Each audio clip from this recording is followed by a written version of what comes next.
පුරා ඇතිලා තියෙන ආපදා තත්ත්වය හැමුවේ මාතර දිස්ත්‍රික්කයේ ජනතාව එකතු වෙලා අපි බදුල්ල දිස්ත්‍රික්කයේ මේඝහ කිවුල්ල ප්‍රදේශීයකම් කාර්යාලයට ඒ අවතැන්ව සිටින ජනතාවට අවශ්‍ය අත්‍යවශ්‍ය ආහාර ද්‍රව්‍ය ඒ වගේම අනිකුත් ඇඳුම් පාසල් උපකරණ ඇතුළු සියලු දේවල් මුල තියෙන ප්‍රදේශීයකම් කොට්ටාසය තුල ඉන්න ජනතාව විසින් මුල තියෙන ප්‍රදේශීයකම් කොට්ටාසයෙන් ලබා දුන් දේවල් ටික අපි අද දවසේදී මේඝහ කිවුල්ල ප්‍රදේශීයකම් කොට්ටාසයට ඇවිල්ලා ප්‍රදේශීයකම් කාර්යාලයට බාර දෙන අවස්ථාව.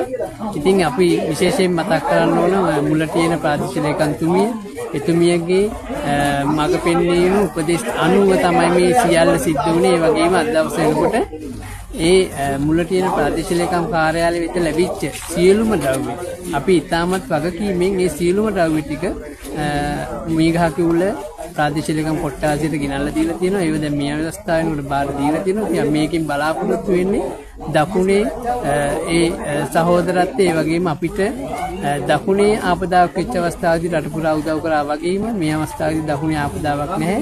නමුත් දකුණේ ජනතාව එකතු වෙලා මේ ආපදාවල් ලක් වෙච්ච ප්‍රදේශවලට මේ ආදාළ ලබා දීම අවස්ථාව. ඉතින් ඒ නිසා මේ සියල්ලටම අපිට උදව් කරපු ද්‍රව්‍ය ගෙනත් දීපු විශේෂයෙන්ම මේ සඳහා සියලු කර්තව්‍යයන්ට සම්බන්ධ වුණු අපේ ප්‍රදේශීයකම් කාර්යාලයේ සියලු නිලධාරීන්, ග්‍රාම නිලධාරීන්, ආර්ථික සංවල්ධාරීන්, සමුද්‍ර සංවල්ධාරීන්, ඒ වගේම මේකට විවිධ අයුරින් අපිට සහයෝගය දක්වපු ජ්‍යෙෂ්ඨ පුරවැසි බල මණ්ඩලයේ, ග්‍රාම සංවර්ධන බල මණ්ඩලයේ ඇතුළු සියලුම දෙනා දායකත්වයේ දක්වපු සියලු දෙනාටම ස්තුතිවන්ත වෙනවා මේ සත්කාරයට දායක වීම සම්බන්ධයෙන් සහ ඒ වගේම අපිටත් සතුටක් තියෙනවා මේ සියලු දෙනාගේ දායකත්වයේ අද මේ විදිහට ලබා දීම සම්බන්ධයෙන්.